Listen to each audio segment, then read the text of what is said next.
But society resists this, because if you prove it's possible to stand alone, others will have to face the truth that they are not. Mediocrity doesn't need weapons, it just needs consensus. It uses pitying glances, practical advice, and quiet mockery to pull you back down. Not because people hate you, but because your confidence makes them feel smaller. Nature called this slave morality, a system where the weak reframe their failures as virtues. When you're strong, they call you cold. When you're independent, they say you're selfish. But you weren't born to please everyone. Galileo was condemned for saying the earth revolves around the sun, a truth that lacked popular approval. Rosa Parks, by refusing to give up her seat, forced America to confront its racial injustice. Real power doesn't always shout. Sometimes it's the quiet refusal to flinch when the world shakes. Here's a simple challenge that reveals how much you're shaped by others' eyes. Go eat alone at your regular spot. No phone, no headphones, no pretending to be busy. Just sit still. The discomfort that creeps in isn't loneliness. It's the fear of being seen as lonely. But if you push through it, you'll realize the first taste of freedom comes from being at peace with how others see you. Ask yourself this: if you posted nothing, told no one, would your work still feel meaningful? If the answer is no, maybe you're performing life instead of living it, like a farmer who plants for likes instead of fruit. You've been off track longer than you think. The Bible says, "Do not conform to the pattern of this world, but be transformed by the renewing of your mind." You don't need to fight the world. Just have the courage to live differently. And it starts with letting go of the crowd's applause. If you truly want to build a mind that makes others uneasy in the best way, start by defining your own values. Don't borrow morals from the majority. Don't wait for permission to move. Let every action answer one question: does this make me a better version of myself? And when you can stand tall on your own without leaning on praise, you're not just formidable, you're free. Number 4, own your life completely. You don't need to raise your own your life completely. Voice to be feared. Just stay calm when everyone else reacts.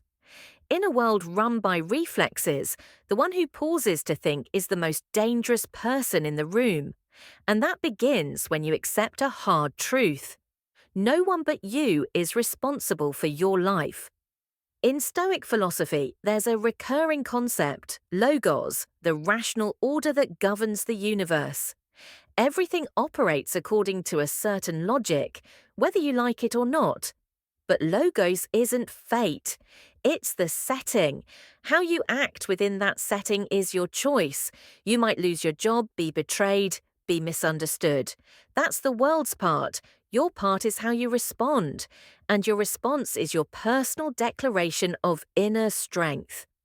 We often confuse faith with surrender, as if living well guarantees life will go well.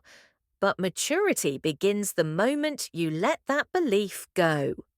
The moment you look in the mirror and ask, if no one helps me, how far can I help myself?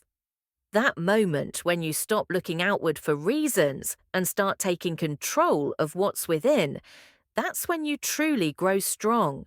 When nature said God is dead, he wasn't cheering for atheism. He wasn't celebrating.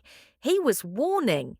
He threw a bomb into humanity's moral foundation, saying that from now on there's no guide, no scapegoat, no will of God, no fate, no higher power to define right and wrong for you. You're steering the ship, and you're also the only one to blame when it hits the rocks. It's a lonely truth, but it's pure power. Jean-Paul Sartre took it further. Man is condemned to be free. It sounds like a paradox. How can freedom, the thing we crave, be a sentence? Because without God, without destiny, without an instruction manual for life, every decision becomes critical, and no one else can take the fall for it. but you can't blame your parents, society, or music circumstances. Freedom is a burden. You have the right to rewrite your story, but you also lose the right to complain if the ending sucks. If that feels heavy, good. It's supposed to. That's the price of real freedom. And if you have the guts to carry it, you'll become the kind of person others don't know how to handle. They can't lure you with rewards, can't scare you with loss, they can't control you, and that unsettles them. Where do you start? Start by dropping the excuses like, I'm this way because of my childhood, because of society, because they don't understand me. You're not that way. You chose to be. And you can choose differently, but only if you're honest enough to erase the whole list of reasons you've used to avoid facing yourself. Try something simple that most people never do. Before bed, don't ask, who drained me today? Instead, ask, what responsibility did I avoid today? Write it down, not to beat yourself up, but so that tomorrow you can make a different move. A small, consistent choice can shift the entire direction of your life. A strong mind isn't one that knows everything. It's one that takes responsibility even for the unknown. If you're still reading, stop for 3 seconds. That's right. Just stop, breathe, look around, and notice this. You just proved something powerful. You can control your actions. Even while a video is playing, that's strength.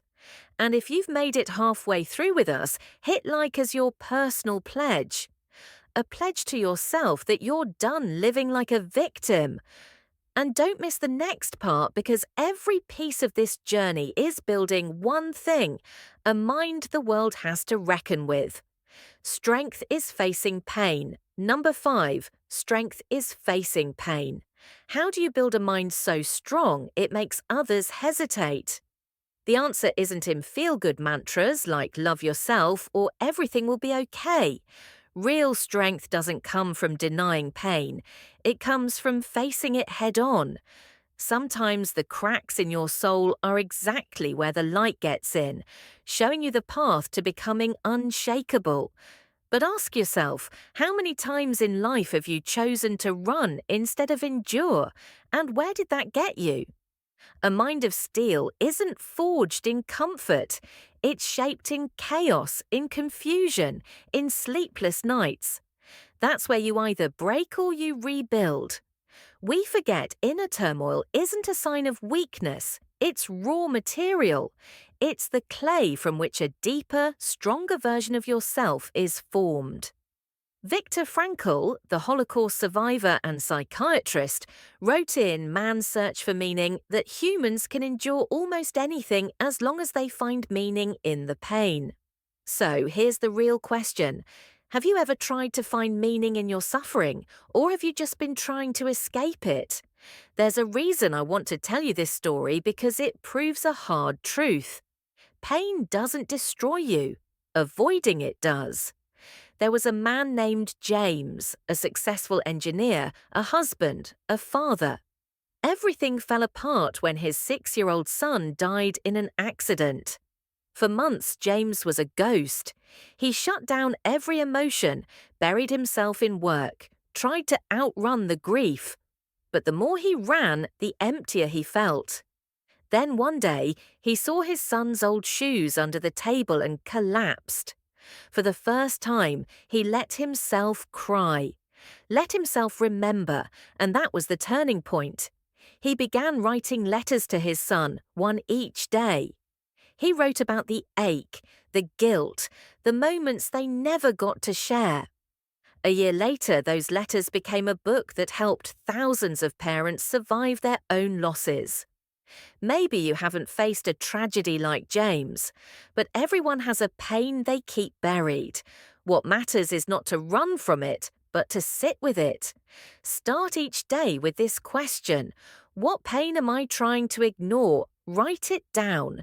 Not to complain, but to understand. Then ask, what can this teach me? When you dare to confront pain, it loses its grip. It becomes fuel. Just like coal under pressure turns into diamond, your mind sharpens under pressure too, until it becomes something formidable. Seneca said, "A gem cannot be polished without friction, nor a man perfected without trials. Without hardship, there is no strength." So ask yourself, do you want comfort in illusions or growth through truth? Now pause, take a breath and ask yourself, how many times have you backed down just to avoid hurting? How many big moments in your life got buried under the fear of feeling too much? Here's a practical tool. Choose a painful memory. Rewrite it from the perspective of someone who's already made it through. Don't write like you're stuck in the storm. Write like you've come out the other side and you're telling the story. Because when the story changes, your mind does too. A strong mind isn't something you're born with. It's something you build. And the raw materials are the hardest to hold: pain, loss, failure. While others flinch, you walk forward. While others complain, you learn. While others fall, you grow. And that's when people start to fear you, not because you don't hurt, but because you don't break. And once you've turned pain into your weapon, you're ready for the next lesson. Prepare for the worst.